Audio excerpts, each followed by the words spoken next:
पाकिस्तान और अफगानिस्तान की full fledge वार start हो गई है। अफसोस के साथ दोनों ने काफ़ी मैच्योरिटी का मुजाहरा किया है। इतनी जाने दे के ना हमने आज तक कोई सबक सीखा है, ना इतनी जाने दे के अफगानिस्तान ने आज तक कोई सबक सीखा है। अमेरिका में जो डैडी जी बैठे हैं ना, उन्होंने बड़ा गंदा ट्रैप बिछाया है। उनके फेवर में है कि मुसलमान आपस में लड़ें, वो कभी भी नहीं चाहेगा इनके मामलात आपस में हल हो। उसको बगराम एयरबेस चाहिए, उसने बड़ा गंदा ट्रैप बिछाया। आपको उसने किस तरह फंसाया, you are my favourite field marshal, you are my favourite prime minister.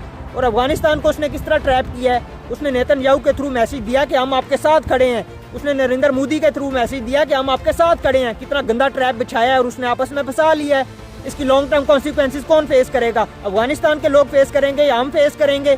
जाने किन की जाएंगी, मुसलमानों की जाएंगी, उनके लोगों की जाएंगी या हमारी जाएंगी? दोनों तरफ से मुसलमानों की जाने जाएंगी। नरेंद्र मोदी का कुछ जाएगा, नेतन्याहू का कुछ जाएगा, या उस हरामी इंसान का कुछ जाएगा?